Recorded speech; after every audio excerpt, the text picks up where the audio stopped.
सनातन धर्म दुनिया का सबसे पहला मज़हब है, पहला धर्म है और जितनी उसमें अच्छाइयाँ पाई जाती हैं, इंसानियत पाई जाती है, हम ये समझते हैं किसी और दूसरे धर्म में नहीं है। देखिए, वसीम रिजवी के बारे में मैं यही कहूँगा कि इस शख्स को हम पहले भी मुसलमान तस्लीम नहीं करते थे और जिस समुदाय से ताल्लुक़ रखते थे, शिया समुदाय से, उन लोगों ने भी अब से पहले इनके ऊपर कुफ्र का फतवा जारी कर दिया था। शिया वक्फ बोर्ड के पूर्व चेयरमैन वसीम रिजवी जी ने आज सनातन धर्म में घर वापसी कर लिया है।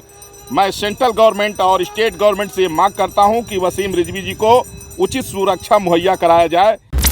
वसीम रिजवी, ये नाम तो आपने सुना ही होगा, काफी ज्यादा विवादों में रहने वाले पुरुष हैं।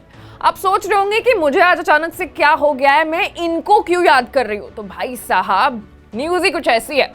वसीम रिजवी ने इस्लाम छोड़ के सनातन धर्म अपना लिया है और ये कहा है कि ये सबसे अच्छा और सबसे पुराना धर्म है। वही वसीम रिजवी साहब जो एक समय पर शिया सेंट्रल वक्फ बोर्ड के चेयरमैन थे। आपको अगर मुझ पे विश्वास न हो रहा हो तो आप खुद ही सुन सकते हैं। धर्म परिवर्तन की यहाँ पर कोई बात नहीं है। जब मुझको इस्लाम से निकाल ही दिया गया तो अब ये मेरी मर्जी है कि मैं किस धर्म को स्वीकार करूँ।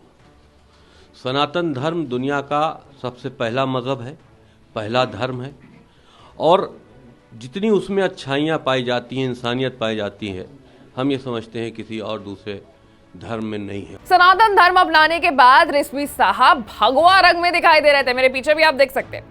गाजियाबाद में यति नरसिम्हानंद ने वसीम रिजवी को सनातन धर्म में शामिल कराया। इसके बाद रिजवी साहब मंदिर में नजर आए और उनके माथे पर त्रिपुंड था। उन्होंने गले में भगवा बाना पहना हुआ था और वो हाथ जोड़ के भगवान की पूजा कर रहे थे। अरे ये सब तो ठीक था, वसीम जी ने तो अपना नाम तक बदल लिया है और अब उनका नया नाम है जितेंद्र नारायण त्यागी। अब से हम उन्हें जितेंद्र नारायण त्यागी ही बुलाएंगे। मुझे पता है आप सोच रहे होंगे कि आखिर ये हुआ कैसे। मैं बताती हूँ ना आपको। तो रिजवी साहब जो हैं लगातार अपने बयानों के कारण चर्चे में रहते थे। कभी उन्होंने मदरसे बंद कराने की बात कही तो कभी ये कह दिया कि मदरसों में जो बच्चे पढ़ते हैं उन्हें कट्टरपंथी बनाते हैं। वहीं कभी उन्हें दाऊद से जान से मारने की धमकी मिली तो कभी उन्होंने अयोध्या में राम मंदिर न बनने की सूरत में सरयू में डूबकर जान देने की बात कह दी। मुस्लिम संगठनों से लगातार रिजवी जी ने पंगे लिए हैं, लेकिन रिजवी साहब के सुर तब बदले जब अखिलेश जी की सरकार खत्म हो गई और सूबे के नए कर्ता धर्ता योगी जी बन गए। बीजेपी के पावर में आते ही रिजवी साहब के सारे फ्रॉड और धोखाधड़ी के मामले जो हैं वो खुलने लगे और रिजवी जी को चेयरमैन के पद से भी हटा दिया गया। तब उस वक्त दोस्तों रिजवी जी को शायद इस बात का एहसास हो गया कि मामला जो है आगे जाकर के गरमा सकता है और फिर उनके बोल एकदम बदल से गए। अब ग्राफिक्स के हेल्प से हम आपको समझाने की कोशिश करते हैं कि कब कब रिजवी जी ने हिंदू धर्म और उनके फैसलों का समर्थन किया। जब अक्टूबर में आर्ट ऑफ लिविंग के संस्थापक श्री श्री रविशंकर ने अयोध्या में राम मंदिर बाबरी मस्जिद मामले में मध्यस्थता की बात की तो रिजवी ने कहा कि अयोध्या में तो कोई मस्जिद ही नहीं था, सिर्फ राम भगवान का मंदिर ही था। रिजवी जी ने तो ये भी कह दिया कि शिया वक्फ बोर्ड राम मूर्ति के लिए चांदी के 10 तीर देगा। उसके बाद 3 तलाक पर जब पूरे देश में बहस चल रही थी और केंद्र की बीजेपी सरकार एक बिल लाने की तैयारी कर रही थी तो उस वक्त वसीम रिजवी ने बीजेपी के स्टैंड का समर्थन किया और बतौर शिया वक्फ बोर्ड चेयरमैन उन्होंने कहा कि 3 तलाक देने वालों के खिलाफ रेप का केस दर्ज हो जाना चाहिए।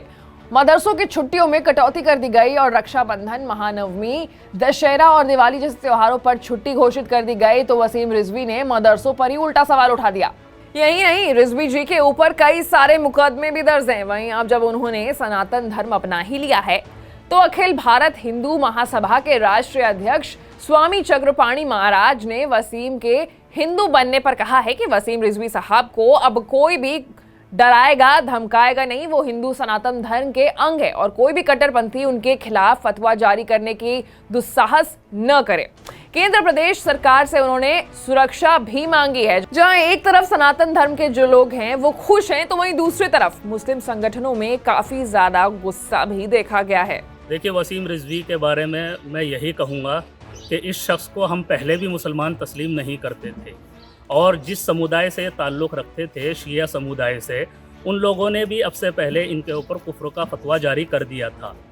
और मुसलमान तो इसलिए नहीं थे, आप देखेंगे कि कुरान करीम जो नबी अलैहिस्सलाम पर नाजिल हुआ उस कुरान करीम के अंदर से 26 आयतों को हटाने की इन्होंने मांग की।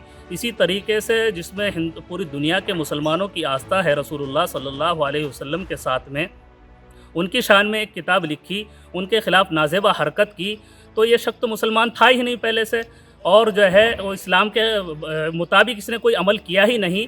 अब ये किसी भी धर्म को इख्तियार करता है, किसी भी धर्म में जाता है, हमें कोई एतराज़ नहीं है, वो कोई भी धर्म इख्तियार करे, हमें इस पर कोई एतराज़ नहीं। शिया वक्फ बोर्ड के पूर्व चेयरमैन वसीम रिजवी जी ने आज सनातन धर्म में घर वापसी कर लिया है। अयोध्या से तपस्वी छावनी पीठाधीश्वर जगत गुरु परमहंस आचार्य, मैं सेंट्रल गवर्नमेंट और स्टेट गवर्नमेंट से मांग करता हूं कि वसीम रिजवी जी को उचित सुरक्षा मुहैया कराया जाए, उनको किसी तरह से खतरा नहीं होना चाहिए। साथ ही साथ में जिनके पूर्वज हिंदू थे वो यदि पुनः सनातन धर्म में घर वापसी करेंगे तो हम सभी सनातन धर्मावलंबी उनका स्वागत करेंगे। जय श्री राम। अब ऐसी इंटरेस्टिंग, इन डेप्थ और इन डिटेल खबरों को सुनने के लिए आपको अनकट को सब्सक्राइब करना होगा। मैं थी आपके साथ आशी, नमस्कार।